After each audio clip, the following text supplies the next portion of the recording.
வணக்கம் நண்பர்களே, முக்கிய செய்திகளை இந்த பதிவில் பார்க்க போகிறோம். முதல் செய்தி என்ன பார்க்க போகிறோன்னா, பாலிமர் ஒரு அதிர்ச்சியான ஒரு ரிப்போர்ட்டை ஷேர் பண்ணியிருக்காங்க. தமிழக மீடியாக்கள் ஒவ்வொரு நம்பர்ஸை ஷேர் பண்ணிக்கிருக்காங்க. நேற்று பார்த்தீங்கன்னா புதிய தலைமுறை என்ன சொன்னாங்கன்னா, மொத்தம் 72 தொகுதிகள் அடங்கிய பட்டியலை பாஜக அதிமுக கிட்ட கொடுத்துருக்கு. அதில் 30லேருந்து 35 தொகுதிகள் பாஜக அதிமுக கிட்ட கேட்டு பெற திட்டம் அப்படின்னு சொல்லிட்டு புதிய தலைமுறை தலைப்பு செய்தி வெளியிட்டாங்க. இது நேற்று. இன்னைக்கு பாலிமர் என்ன சொல்லியிருக்காங்கன்னா, 30 தொகுதிகள் அடங்கிய பட்டியலை பாஜக அதிமுக கிட்ட கொடுத்துருக்கு. புதிய தலைமுறை என்ன சொன்னாங்க, 72 தொகுதிகள் அடங்கிய பட்டியல் அப்படின்னு சொன்னாங்க. பாலிமர் 30 தொகுதிகள் அடங்கிய பட்டியலை கொடுத்துருக்காங்க பாஜக அதிமுக கிட்ட. 23 தொகுதி அல்லது 25 தொகுதிகள் பாஜகவுக்கு ஒதுக்கப்பட வாய்ப்பு இருக்கு அப்படின்னு சொல்லிட்டு பாலிமர் தலைப்பு செய்தி வெளியிட இது பாஜக தொண்டர்கள் மத்தியில் பெரும் அதிருப்தியை ஏற்படுத்தியிருக்கு. பாஜக தொண்டர்கள் என்ன சொல்றாங்கன்னா, தமிழக மீடியாக்களை நாங்கள் நம்பலை, அவங்க ஏதாவது ஒன்று உருட்டிக்கு இருப்பாங்க, அஃபிஷியலான அனௌன்ஸ்மெண்ட் வரதுக்கு நாங்கள் வெயிட் பண்ணுறோம். ஆனால் ஒருவேளை இது உண்மையாக இருக்கும் பட்சத்தில் இது ஒரு பெரிய டிசப்பாயின்மெண்ட்டு. ஏன்னா அண்ணாமலை மிக கடுமையாக உழைத்து 12 விழுக்காடு ஓட் ஷேரை வாங்கி காமிச்சார். 12%க்கு மினிமம் 45 தொகுதிகள் ஒதுக்கப்படணும், 40வது அட்லீஸ்ட் ஒதுக்கப்படணும். ஆனால் 23, 25 எல்லாம் கொடுத்தா டெஃபினட்டாக அட்டர் ஃப்ளாப்பு அப்படின்னு சொல்லிட்டு பாஜக தொண்டர்கள் ஃபீட்பேக்கை கொடுக்கறத பார்க்குறோம். பொறுத்திருந்து பார்க்கலாம். தொகுதிகளுடைய பேரையே பாலிமர் வெளியிட்டிருக்காங்க. எந்தெந்த தொகுதிகள்லாம் பாஜக அதிமுக கிட்ட கேட்டிருக்கு அப்படின்னு 30 தொகுதிகளுடைய பேரை ரிலீஸ் பண்ணியிருக்காங்க. அது என்னென்ன அப்படிங்கிறத நான் சொல்லிடுறேன். விருகம்பாக்கம், மயிலாப்பூர், வேளச்சேரி, கோயம்புத்தூர் நார்த்து, சிங்காநல்லூர், மொடக்குறிச்சி, குன்னூர், வால்பாறை, சங்ககிரி, சிதம்பரம், பழனி, திருச்செங்கோடு, நெல்லை, ராதாபுரம், நாகர்கோவில், பத்மநாபபுரம், கன்னியாகுமரி, ஆலங்குளம், ராஜபாளையம், ஒரத்தநாடு, போடி நாயக்கனூர், காரைக்குடி, வானூர், கள்ளக்குறிச்சி, அந்தியூர், தாராபுரம், அரவக்குறிச்சி, திருப்பூர் சவுத்து 30 இருக்கும். இந்த தொகுதிகளை தான் பாஜக அதிமுக கிட்ட கேட்டிருக்கான். 30லாம் ரொம்ப கம்மி, 23, 25 ரொம்ப ரொம்ப கம்மி. அதிமுகவோட இதுக்கு கூட்டணிக்கே போயிருக்க வேண்டாம் பாஜக. இதெல்லாம் உண்மையாக இருந்துச்சுன்னா தனியாக நின்று அவங்க நல்லா பெர்ஃபார்ம் பண்ணியிருக்க முடியும். அதனால் நல்ல நெகோசியேஷன் நடத்தி மினிமம் 40 தொகுதிகளில் பாஜக அதிமுக கூட்டணியில் போட்டியிடணும் அப்படிங்கிறதான் தொண்டர்களுடைய, அண்ணாமலை அவர்களுடைய எதிர்பார்ப்பாக இருக்குது. பொறுத்திருந்து பார்க்கலாம். அடுத்து திமுக கூட்டணியுடைய தொகுதி பங்கீடு உத்தேச பட்டியல் அப்படின்னு சொல்லிட்டு ஒரு பட்டியல் வெளிவந்திருக்கு. அதில் காங்கிரஸுக்கு 27+1 27 சட்டப்பேரவை தொகுதிகள், ஒரு ராஜ்யசபா சீட்டு.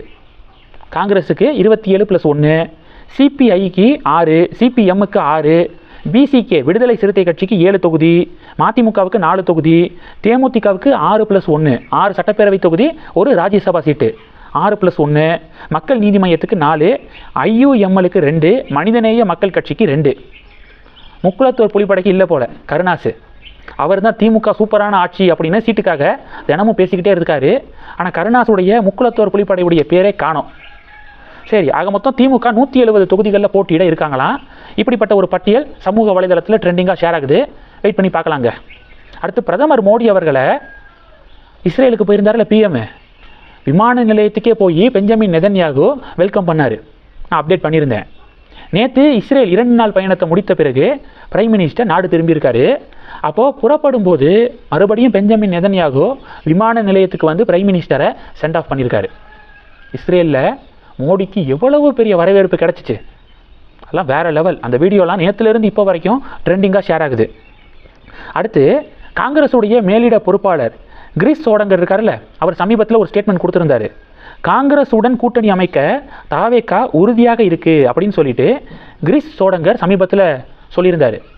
இதற்கு கன்னியாகுமரி எம்பி, காங்கிரஸ் எம்பி விஜய் வசந்த் என்ன தெரியுமா சொல்லியிருக்காரு, அது கிரீஷ் சோடங்கருடைய தனிப்பட்ட கருத்து, அவருடைய சொந்த கருத்து, திமுக கூட்டணியில் தான் பாஜக இருக்கும் அப்படின்னு விஜய் வசந்த் பேசியிருக்காரு. இப்போ காங்கிரஸில் யாராவது ஒருத்தங்க ஏதோ பேசிடுறாங்க, இன்னொருத்தவங்க என்ன சொல்கிறாங்கன்னா அது தனிப்பட்ட கருத்து, அது அவருடைய சொந்த கருத்து அப்படின்னு சொல்லக்கூடிய பழக்கம் ரொம்ப அதிகமாயிருச்சு. மாணிக்கம் தாக்கூர் சொல்கிறாரா, அது அவருடைய சொந்த கருத்து அப்படின்னு சொன்னாங்க காங்கிரஸ் நிர்வாகிகள். இப்போது காங்கிரஸுடைய மேலிட பொறுப்பாளர் அவர் சொன்ன கருத்தையே அவருடைய சொந்த கருத்து அப்படின்னு தமிழக காங்கிரஸ் நிர்வாகிகள் சொல்லக்கூடிய நிலைமைக்கு இப்போது திமுக அந்த ஒரு சில நிர்வாகிகளை கட்டுப்பாட்டில் வச்சுருக்கு. போகிற போக்க பார்த்தா ராகுல் காந்தி, சோனியா காந்தி ஏதாவது ஒரு ஸ்டேட்மெண்ட் திமுக கூட்டணியிலேருந்து வெளியே போகலாம் அப்படின்னு சொன்னால் கூட அது ராகுல் காந்தியுடைய சொந்த கருத்து, சோனியா காந்தியுடைய தனிப்பட்ட கருத்து அப்படின்னு சொன்னாலும் சொல்லுவாங்க போல தமிழக காங்கிரஸ் நிர்வாகிகள். அந்த அளவுக்கு திமுக கூட்டணியில் தான் இருக்கணும் அப்படின்னு அடம் பிடிச்சிக்கிருக்காங்க. பொறுத்திருந்து பார்க்கலாம்.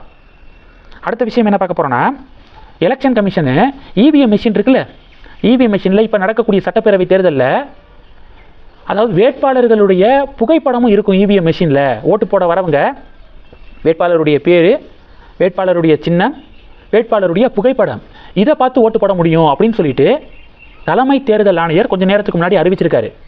குறிப்பாக அந்த திராவிட கட்சிகள் என்ன பண்ணுவாங்கன்னா, வேட்பாளர்களை தோற்கடிக்க என்ன பண்ணுவாங்கன்னா, ஒரே பேரில் ஒரே இனிஷியலில் நிறையா வேட்பாளர்களை களமிறக்குவாங்க. நிறையா பேர் இப்போ ராமநாதபுரத்தில் நடக்கும்போது நம்ம பார்த்தோம்ல, ஓபிஎஸ் பேர்லேயே அவ்வளவு பேர் வந்து போட்டிட்டு இருந்தாங்க. ஏராளமான சுயேச்சை ஓ பன்னீர்செல்வம் அப்படிங்கிற பேரில் களமிறக்கப்பட்டாங்க. ஓட்டு போடக்கூடிய மக்களுக்கு கன்ஃபியூஷன் வரும். நிறைய பேர் என்ன பண்ணுவாங்கன்னா, இந்த சுயேட்சையாக நிற்கக்கூடிய ஓபிஎஸ்க்கு ஓட்டு போட்டுருவாங்க. இது மாதிரியெல்லாம் நடக்கும். இதை தவிர்ப்பதற்காக எலெக்ஷன் கமிஷன் என்ன பண்ணுறாங்க, வேட்பாளருடைய ஃபோட்டோவையே இவிஎம் மிஷினில் பிரிண்ட் பண்ணிடலாம் அப்படின்னு சொல்லிட்டு முடிவெடுத்திருக்காங்களாம்.